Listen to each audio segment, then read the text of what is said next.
I think we're going to go ahead and get going on today's panel. Again, official welcome to everybody joining us today for finding and building joy at work, because who doesn't want to have some fun and really enjoy your time while you are spending a lot of it at working? So we've got an amazing panel for you today, which I'll introduce shortly. But before we do that, I would love to introduce you to one of the co-creators of the Art and Science of Joy, and of course, the Year of Joy, Mr. Andrew Cannon.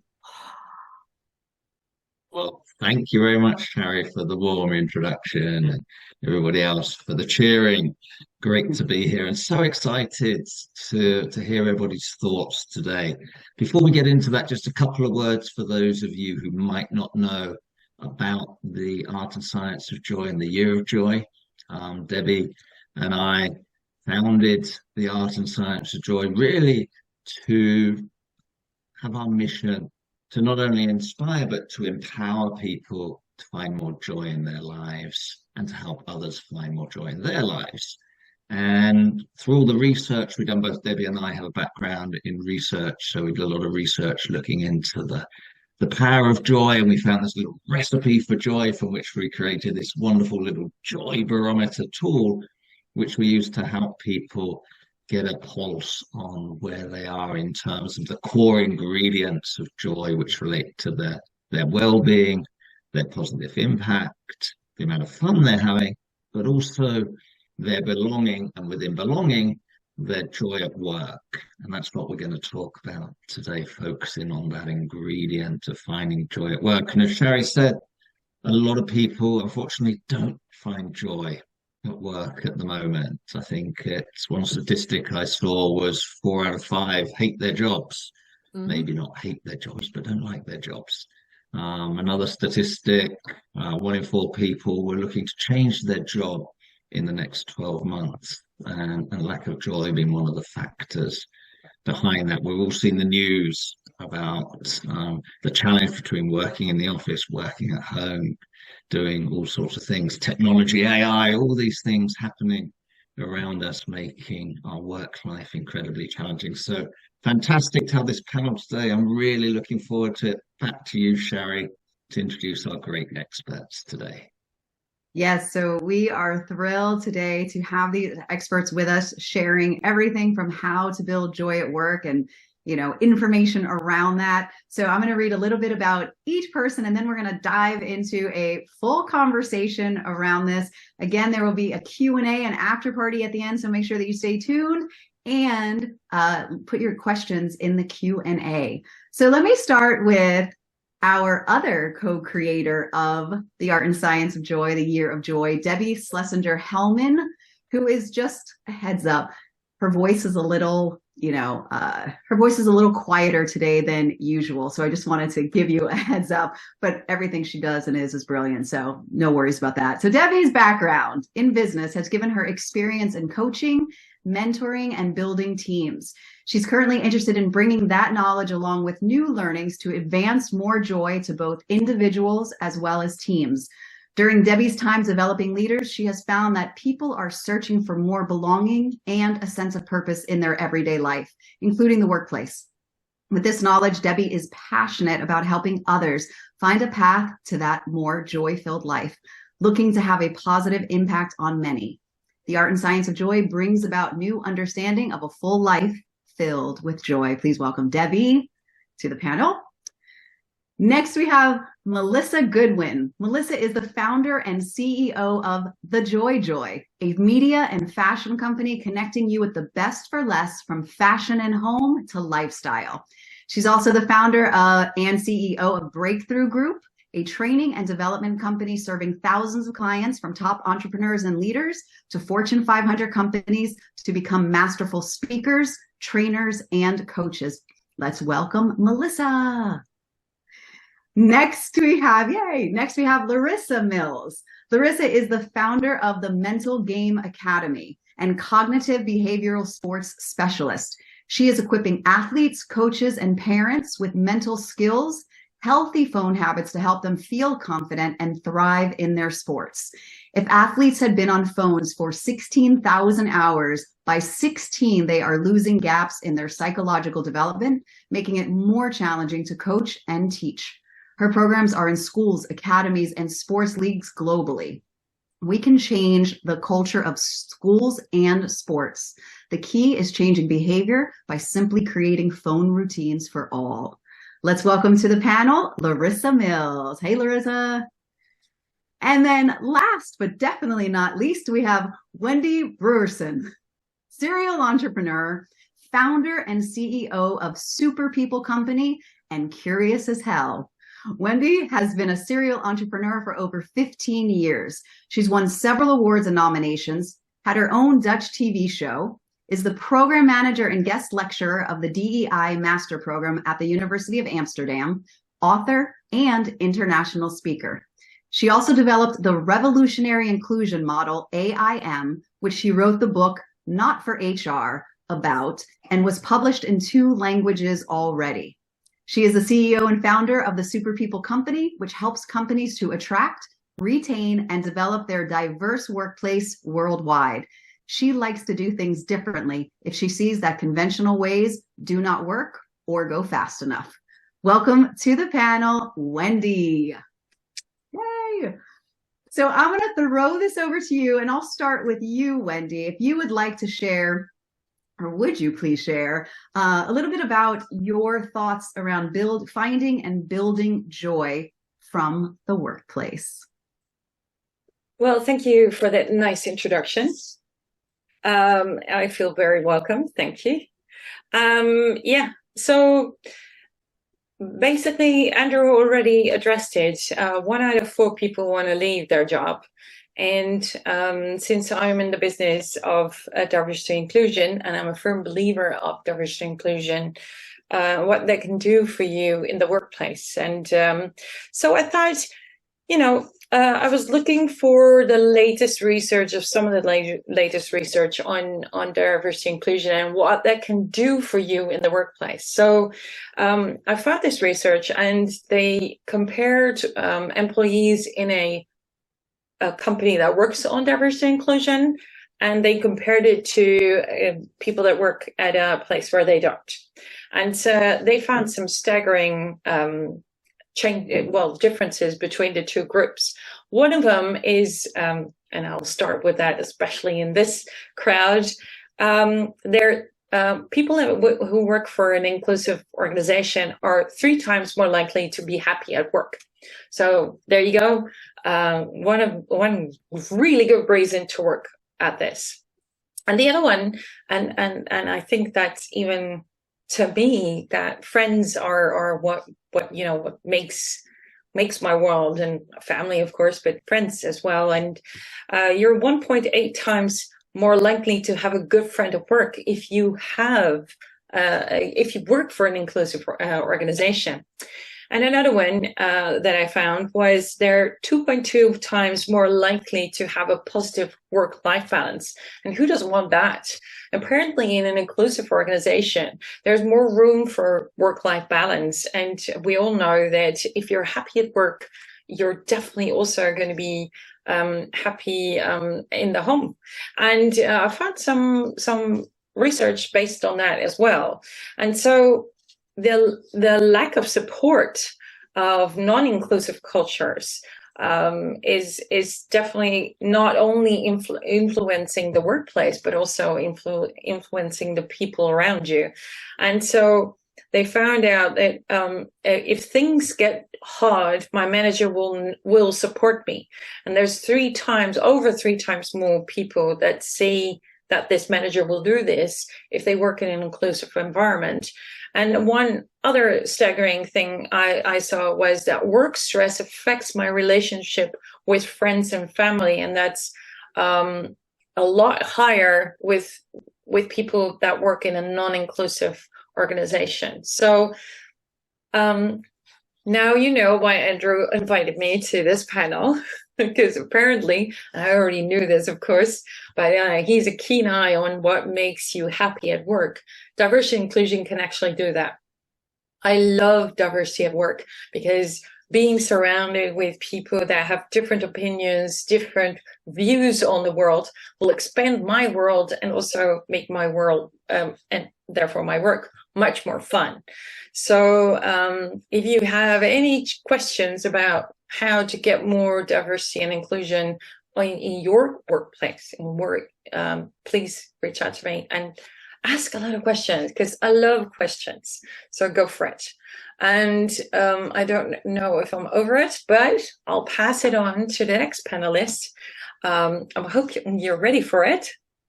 Thanks, Wendy. Yeah. Those go for it, Melissa. Thank you. Appreciate it. Hi, everybody. Those statistics are wild. Yeah. It reminds me of Gallup's somewhat aged statistic when they did all of their well-being research globally. You might remember this. I think one of the most staggering statistics, just to piggyback off of what you said, is they talked about career well-being and the interconnectedness of your career well-being on the rest of your life. And the statistic is people with high career well-being are 2 times more likely to be thriving in every other area of their life. It's kind of that domino effect, which has always piqued my interest because I love working. I love my career. I'm in my 40s, full disclaimer, and I grew up in a man's world. No offense to those wonderful men, but for me, I had to fight for my self-expression my entire life. And I think the hardest place to learn how to self-express as a woman has been corporate America. And going through decades and decades of trial and error and working with lots of different companies and lots of different clients, nothing put me in a perspective about the power of this conversation like 2020. Do you all remember 2020? No matter how far we all got in our careers in 2019, we all experienced the pandemic of 2020 that took us all home. And I started not only experiencing it for myself, but talking to a ton of friends and a ton of clients, and people were not okay. And obviously there were many reasons being in a pandemic that we were not okay, but it was really the conversation about work that got me. Because these conversations, people would talk about being depressed, being burnt out. You would see people on the screen and you weren't sure if they were okay. And I don't know if you relate to this, but I remember talking to a friend saying, something is happening in the workplace right now. And I think it's really going to be important for the future of where we all go at work. And that is that we all lost our work identities. We all came home and all of a sudden it wasn't about a cubicle. It wasn't about the conversation at the water cooler.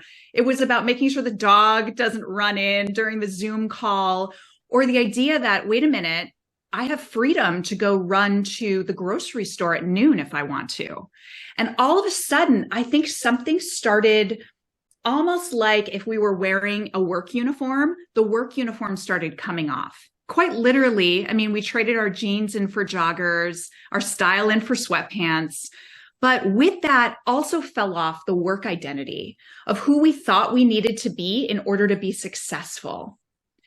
And I don't think anyone has truly picked up this conversation yet, because I don't think everyone is quite where they ultimately want to be in the circle of people I'm still talking to in their careers. Because now all of a sudden we've found our freedom and we don't know what to do with this free identity that's been released. So today, in the quick couple minutes I have left, I want to say, number one, I think this is the most important conversation. Our identities at work are the only thing that matter. And if you are not happy with who you are every single day, waking up into the career that you're stepping into, then it is time for a soul search. And I think with that, it starts with your self-expression. So I just have a couple questions as my tips. And here they are. The first is, this one's a little deep. So it might be for some of you, might not be for all of you. What wants to come through you despite you. This is your brand. The thing that keeps coming through you, despite you trying to hold yourself back, that passion, that is your joy. That is the thing that wants to contribute in the world. And what is that thing? It might be the thing that your family, friends, colleagues even say, gosh, you know a lot about that. Or I could listen to you all day talk about that. Or the way you show up at this place, it's extraordinary. So what wants to come through you despite you? That's number one. The second question is, it is also a little deep. And it's, how are you preventing yourself from being your most self-expressed? Are you still wearing joggers? Do you feel good in those joggers every day? Are you fighting because you don't want to go into the office? I know some of you are listening. I talk to so many clients who these people, they're like, oh, these people don't want to be in this beautiful office. Why not? It's because their identity wants to be somewhere else. They want to be somewhere else. How are you preventing yourself from being your most self-expressed, your most free? Maybe you're staying home and you do need to get into the office. It could be that too. Maybe I've talked to a lot of people lately who have a closet full of clothes in the wrong size. Maybe it's time to clean out your closet and go shopping for the woman or the man you are today. And putting that on, what does that feel like? And so those are my couple tips for now. And I think this is such an important conversation. The statistics anchor it.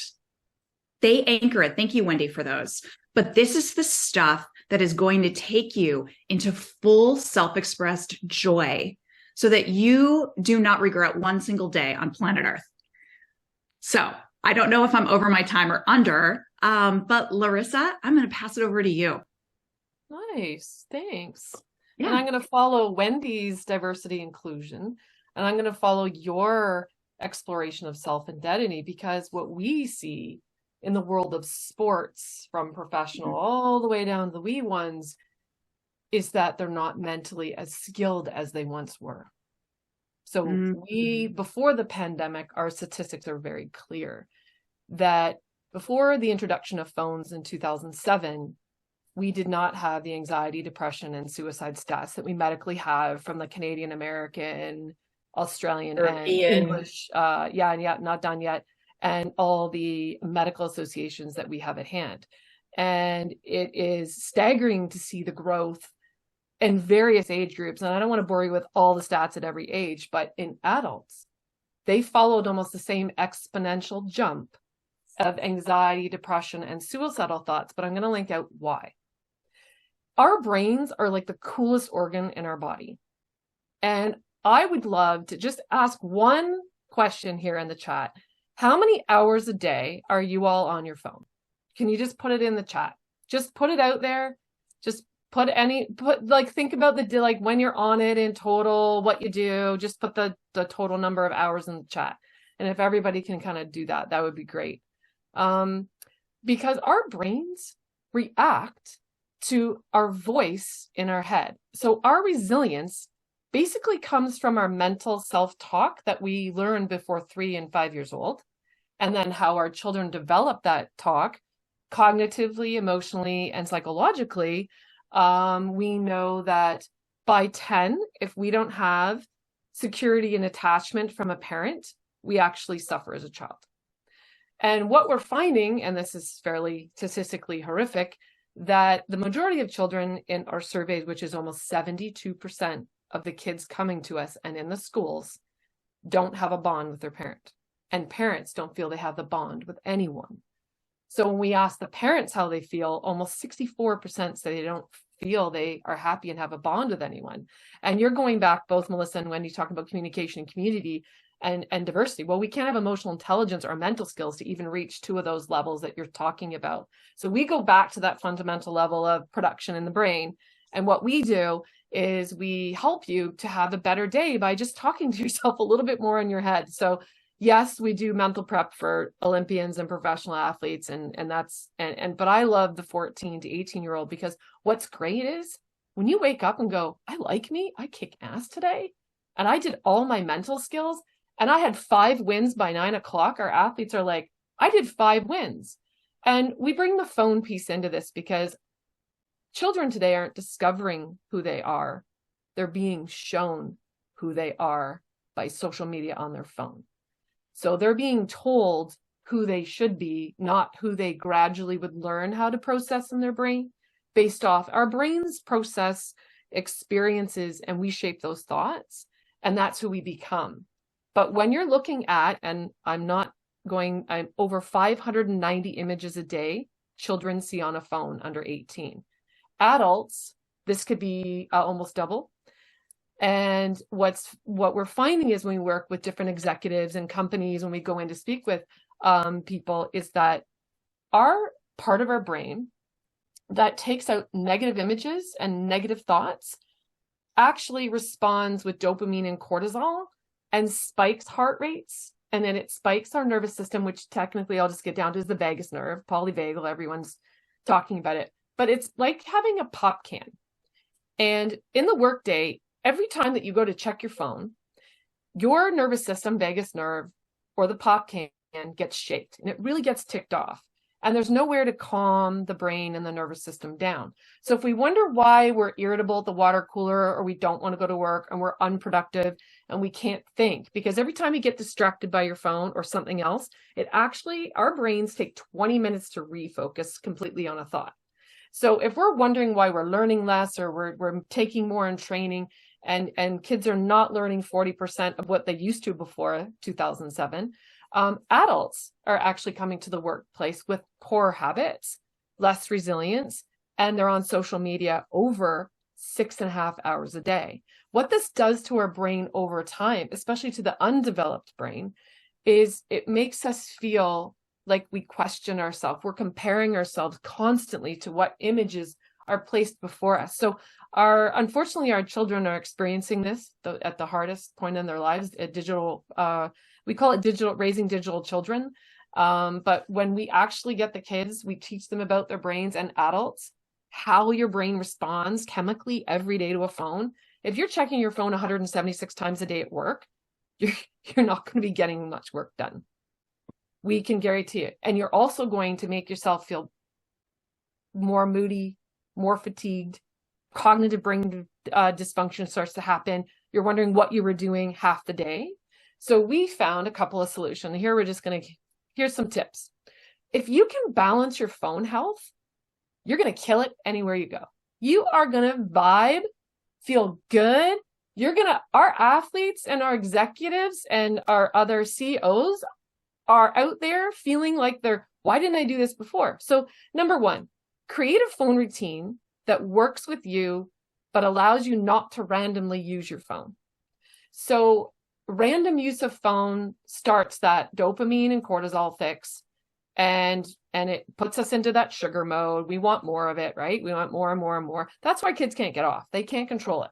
Not many adults can either. So if we can reduce the vagus nerve reaction, and we can go on our phones like 9, 12, 3, and 6 or something, and untether ourselves a little bit, because how many adults think we surveyed? Almost 85% of adults take their phones to the bathroom.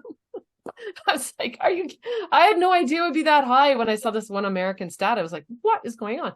So if we can reduce the amount of times, because here's the sad thing, every time we check our phones, 70% of the time it's a negative thought. Well, that negative thought stays in our brain almost 8 hours longer in our nervous system than a positive thought.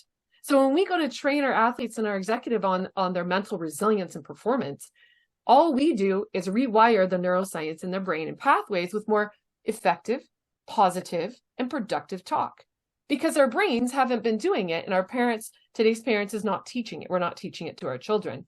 So we teach it, and guess what? As soon as we reduce social media and phone time, they feel like they can talk, they can socialize, I feel confident again, and they feel amazing.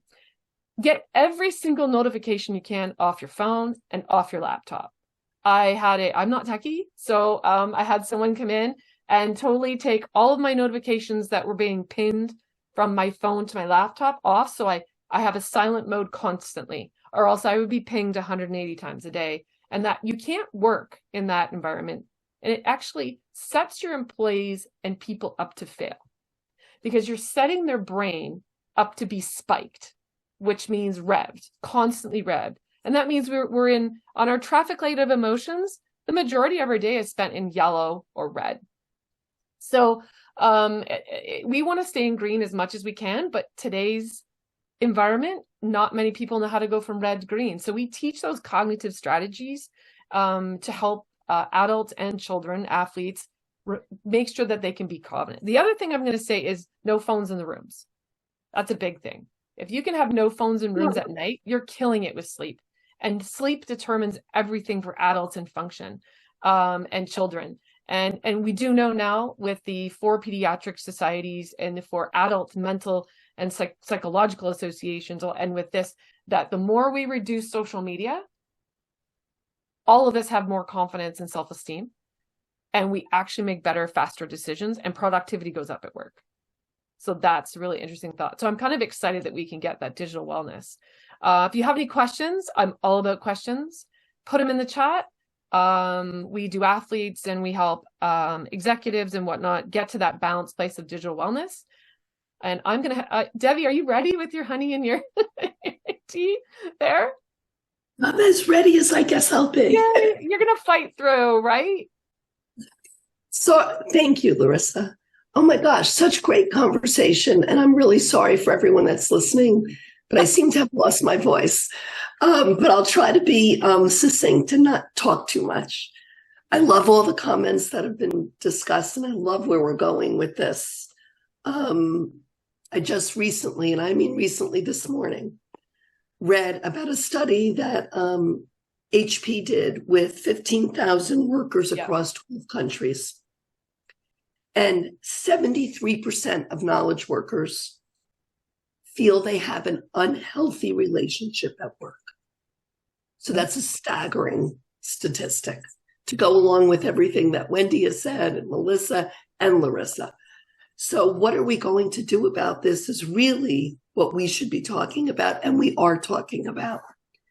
How are we going to help ourselves and all the other people we know have a better relationship at work and have joy at work, since we spend very many hours at our work? So as Andrew and I have said, through the Art and Science of Joy and the Year of Joy, we feel that belonging is one of the key pillars of building joy in your life.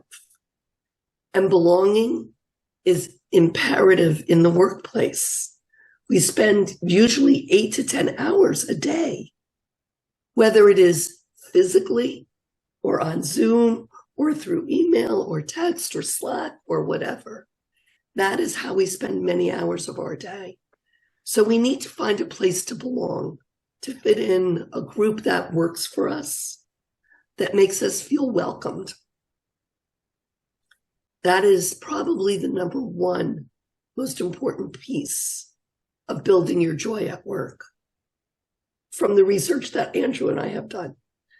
I am a big believer that we are best at our best when we take time for ourselves throughout the day to refresh. And Melissa and I have talked about this many times, those 5-minute walks, getting outside and getting some fresh air. I think that's really key to being able to reframe and start all over again when you're working on a project, working on with others, and it gives you a moment to take a breath and get back into whatever it is you're trying to get into. I have recently started something where I try to take time each day, at the end of each day, to think about a lesson that I have learned from that day and a lesson that I may have taught that day. And by the way, no matter where you are in the workplace, whether you are a manager, a senior leader, or not, you are always teaching and you're always learning. So I think when you take the time to do those things, it helps you feel the joy of where you are at your place at work. With all that said, as Melissa had said, if you're not in a joyful place at work, it is time to do some soul searching. Because our lives are short. No matter how long they are, they're short. And our work life is really not very long, believe it or not, because I'm 45 years into it. It goes in a flash. So you want to make the best you can out of that. You want to be able to say you had a good career. You enjoyed all of your positions, all of your jobs, all of the avenues that took your career where it has gone. So take the steps to get to that place. I'm going to stop because I think I'm going to lose my voice. But my question is going to be, I'm going to have no voice after this. I was going to throw it out to Wendy. I loved what you talked about, having this inclusive company and this inclusive environment. What might be a step, if you're not the leader, that you can do to help make that an inclusive organization? Well, thank you for asking me that. I believe that you don't have to be a leader to contribute to inclusion. How about the people that you work with? Did you ever make an effort to the one person you never hear in meetings to ask them for their opinion? Did you, how about having a coffee with somebody you pass every day, but never had a decent talk with? Human interaction is really important. If you work remote, how about suggesting that before you start with all the work stuff, 5 minutes of just having a chat with the rest of the people in the room? We did so actually before we started this meeting, and it was nice. We talked about the weather and how we appreciated the seasons, and it does something with you. And I always say it's really hard to say no to somebody you know, right? It's so easy to say no to somebody that you don't really know. So it's so easy to pass that person by. But if you see somebody that you do know and he or she is struggling, why not help? The worst thing that can happen to you is that they don't need your help. The best thing that can happen is that you're not helping them, but in the midst of it, you're also helping yourself. I talk to a lot of mentors and sponsors, and they always say that the best thing that happens is that they are mentoring somebody, but that person is giving back so much, and that's why they keep on mentoring people. That's actually something you can do as well. You don't need to be a leader to be a mentor. So there's lots of things to do. It starts with simple things. Oh yeah, and try this one. I love this one. Every once in a while I do that. Smile to the next person that you see. It will pay itself forward, and then watch it move through the room. It's so important. Joy, you can actually fool yourself as well. If you say into the mirror in the morning 3 times, you have to be in the mirror, looking at yourself in the mirror. If you say to yourself, "You're awesome," you start, your brain does a weird thing, and you start believing it. I always thought, I'm not one of those people that believes stuff like that fairly easily. So I tried it out myself. It really works. So there's a couple of things that you can do to make yourself, but also make others feel better and more included, because who wants to be on the outside of things anyway? And I love that. Can I just cut in, Wendy? I love that. I told my daughter yesterday, she was in the middle of a tennis match and her face was like, like so grouchy. And I just said, smile, Olive. And she's like, what? I was like, smile. Your body will respond to your smile and it will play better. And lo and behold, she's like, she's kind of like that MTV Daria character where she doesn't want to let on any form of happiness, despite her inner joy, my little introvert. And she played great. She played really great. But, if I may redirect, Larissa, I have a question for you. I think your work is super powerful. I know we're here talking about joy at work. I like how your daughter, that's what we tell, because as soon as we say to the athletes, do you love tennis? Show me in your smile. And it totally changes the body language, their rhythm, and it changes the wiring in the brain. Because right now, kids are wired to the phones and the scrolling. It's addictive, highly. Okay. And that's where we're seeing this slowing down. It happens in adults too. That's why we're here. But yeah. Sorry, I have an interesting question about that. We could probably do a whole nother webinar on building joy resilient children and their phones, because that's a different subject. But just on the subject of joy at work, I find myself very convicted listening to your research. And it is like, I do bring my phone to the bathroom just in case I get a notification, like in 30 seconds. It's a sad situation. You do? And I'm not fully conscious of it. I'm afraid to bring it to the bathroom. Well, it's like, it's making a bigger point, and that's the point you're trying to make, and that is that we are unconsciously addicted to that. But I'm curious. Thank you, Sherry. I bring it to, I think most people do actually. So that research is like real. It's like, I don't want to lose my phone. It was just a curiosity when I was on another panel. And more men than women. Yeah. More men than women, actually. Well, I believe that. I believe that. If you see any of the memes out there, I believe that.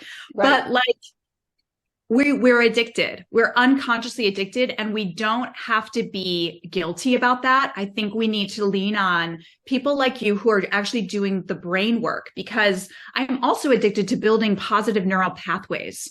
I'm addicted to, I meditate an hour a day. And so listening to you, I'm like, wait a minute. I think I'm undoing all of my work by just what it does. Just picking that up for 1 hour undoes your meditation for an hour. So it's you just balanced it out. But then if you're doing 6 hours, your brain, it takes your body 8 hours to stop adrenaline, dopamine, and cortisol from firing. You need to be off it for a whole day. You can't. I'm gonna have a whole. Can I just throw out one quick question, and then I'll pass it to both of you. Sure. This is a question I think everyone might be curious about. And that is, what is the underlying work that needs to be undone in us so we don't feel the fear and the FOMO of having no notifications turned on? Like, for example, I'm interested in the core root of it, actually, for all of us, not so much the practice. Like, the outward practice is just a reflection of what needs to get healed inside of us. Yeah. What would you say about that? So if I understand your question, do you say you want to be on social media less, and you think that's affecting it, or can you rephrase it? Because you cut out for me for like 2 really about healing the fear and FOMO of carrying my phone with me because my work's connected to it. My 2 daughters are at school right now. God forbid the school calls. My brain will come up with any excuse. You know what I mean? But we all have this. This is universal for every person in the world right now. I have a watch on. It's got my notifications. I've got this. I've got my computer. I hear you and I'm like, wow, that research. Holy wow.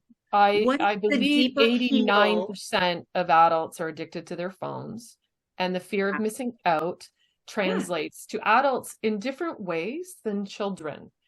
Children fear missing out on their Snapchat stream, right? They fear missing out on Instagram. They fear missing out on a meme or a TikTok video. And we have just basically handed them cocaine, that's what happens with the brain, with a phone.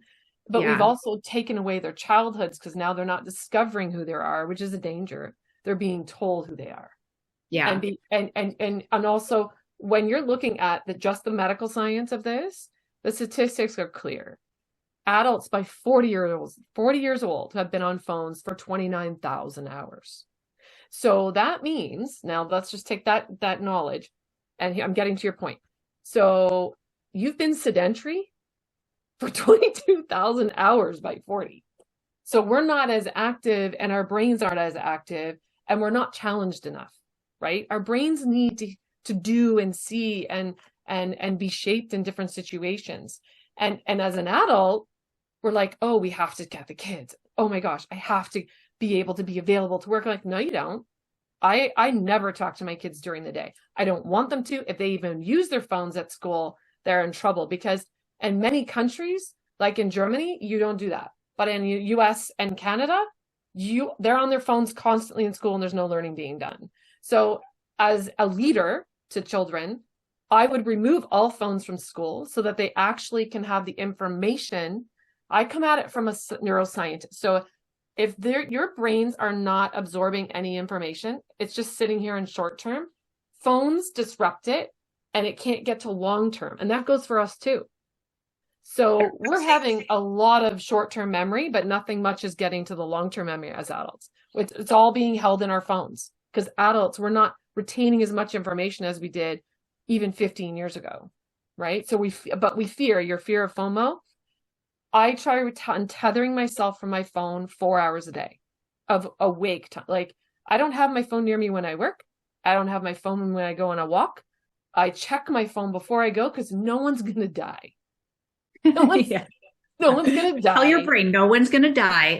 Your dress on Facebook doesn't need the like, and who cares? Unless you're doctor. I tend to sort of make an exception there, but yes. Well, my husband's a doctor too, and we live with several doctors in the neighborhood. Like being on call, that you kind of have to. That's even a different thing too, because you can put that notification on vibrate, and you can shut off all your other notifications. Because I work with a lot of doctors to design phones for them.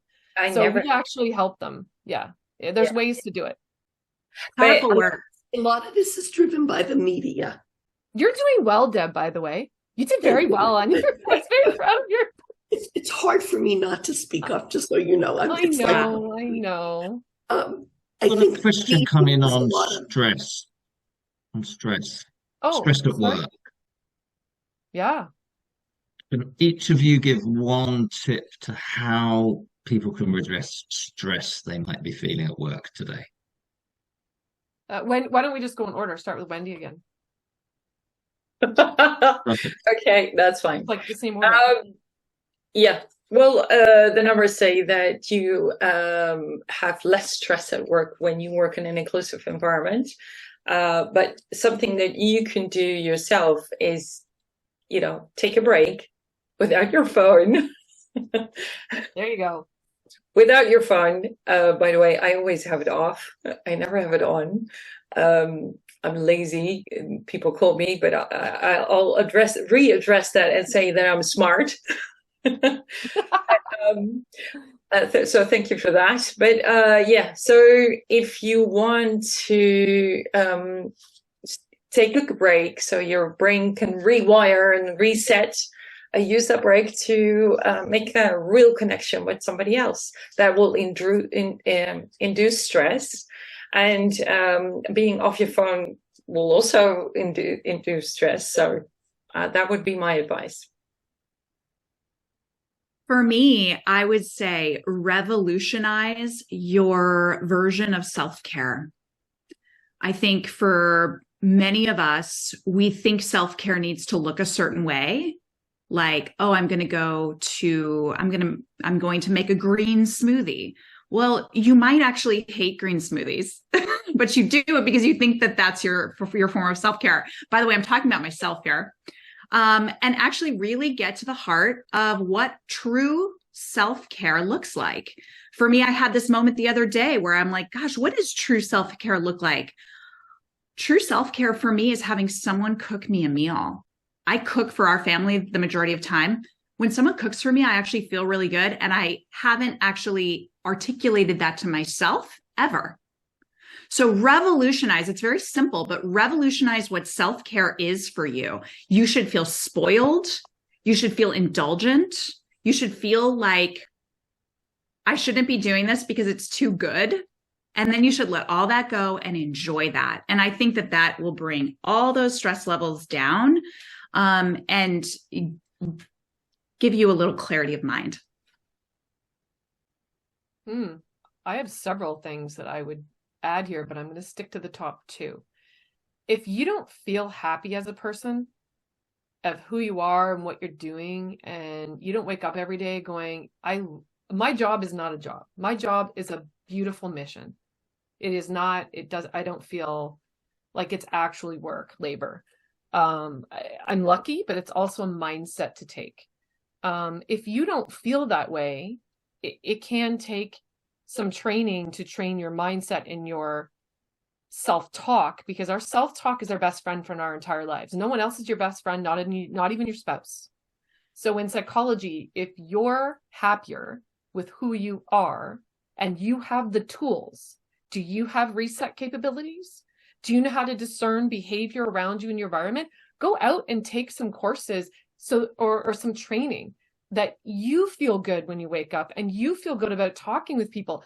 If we actually reduced our phone time and you increased the talking time at work and met new friends and became more inclusive and had that connection at work, you're going to go to work. You're going to feel happier. So I'm all about talking, walking, and moving. And those would be my top 3 tips, Andrew, to reduce stress. Debbie. All of those are good. And there's so many good tips out there. I like to make it simple for those who are really struggling. So, if you have good well-being, a lot of these are easier to do. But if you're really struggling with your well-being, these are really tough. So one of the simplest things to do is to get out in nature. Andrew and I talk about this all the time. So go outside, even if it's by yourself. Although, Larissa, I love the idea of being with others. I'm a big people person. I get my joy when I'm around others. But sometimes the simplest thing is just to get outside and look around at the beauty of what the world we live in. I know there's a lot of things that aren't wonderful right now, but there is beauty in our earth. And if you can get outside and enjoy that for just 10 or 15 minutes, it can change how you feel at the moment. Can I add one more thing? Sorry if I interrupt, but tomorrow is going to be Mental Health Day. Mm-hmm. And a lot of organizations, especially inclusive organizations, have mental health days as in their employee handbooks and everything. A mental health day is the best gift you can give to others around you, to the people that you care about. So don't feel guilty about taking a mental health day or taking any day off. Luckily for me, I live in Europe. We have way more days off than we have in the States. It's ridiculous, the difference between that. It's like 5 times more. Mm-hmm. So, but apparently I live in one of the happiest countries in the world. We have a lot of off days, but we are still talking about mental health day. Take a day off, take a half a day off, go home and an hour early, and like Melissa said, take good care of yourself, and don't mind what other people say. I hate meditation. It's just not my thing. Try it. Got me really nervous and stressed, and was supposed to do the other thing, and I found out that walking in nature was my thing. So find out what makes you happy and take that time off. Also, research has shown if you do that, you'll be twice as productive after. So you'll catch up in no time. But the guilt, get rid of the guilt. There you go. That could take us down a whole different conversation. As a recovering Catholic, I could talk about guilt for a long time. But I won't.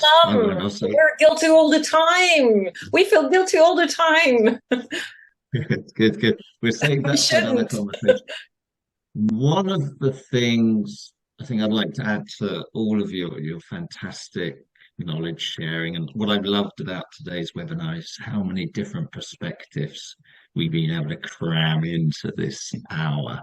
We've touched the belonging, we've touched the self-care, self-expression, we've touched the phone, we've touched the mental health, we've touched getting out of the office.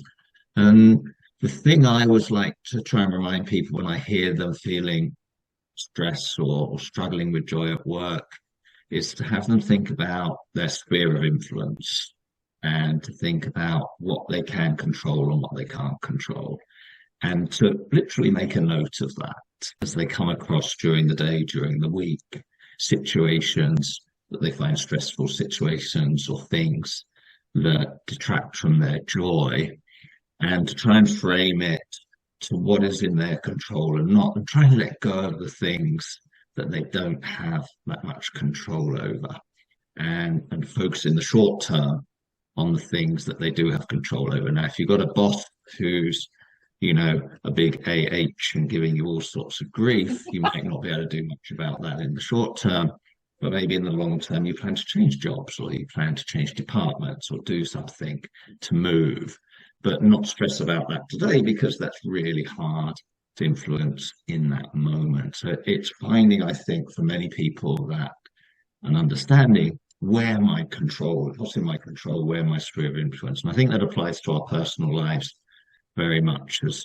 to our professional lives. I hear so many young people, for example, stressing about the environment or climate change for a degree way beyond their sphere of influence, and getting depressed because of that. So again, yes, do what you can, but don't stress too much about the things you can't do, is a piece of advice we've learned from our joy research.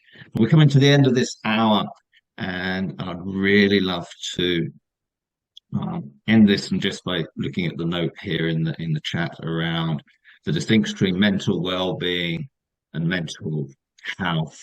So for us, when we look at it, we talk about mental health being emotional well-being, and then mental well-being are the skills you need to create, like critical thinking, communication, adaptability, resilience. Those are skills you can learn, mental well-being skills that will give you good emotional well-being, good mental health. So I think it's a conversation that sometimes gets confused. So when we think about Mental Health Day, let's also think about mental skills and how we can actually build, especially children. Let's talk about children. Resilience is a good one, and emotional intelligence, all skills that can be learned. But I'd like to thank our panel. Sherry had to leave us early. She had to go and run off and record a joyful show, which is a thing of joy, and we look forward to seeing her joy shows soon.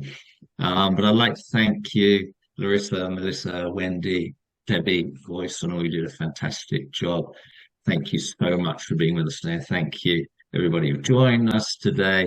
And for those who couldn't make it, you'll get the recording, and we'll be sharing that in the Year of Joy community, as well as more broadly through social media channels that you're allowed to go on to watch some of our content quickly, but then you've got to get off and enjoy life. So with that, a big thank you to everybody. Everybody can just say one closing word, or two or three, of thank you, and we'll end it here.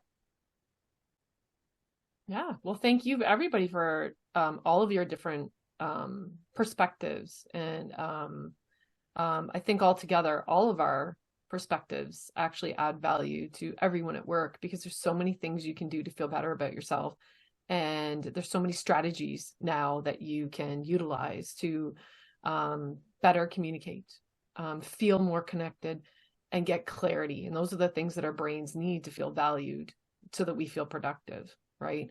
If we do balance the phones and we reduce the social media, you will just feel even that much better.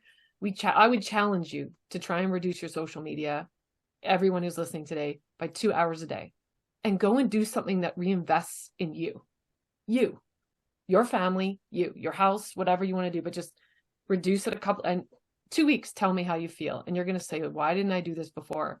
Because it sort of feels like it.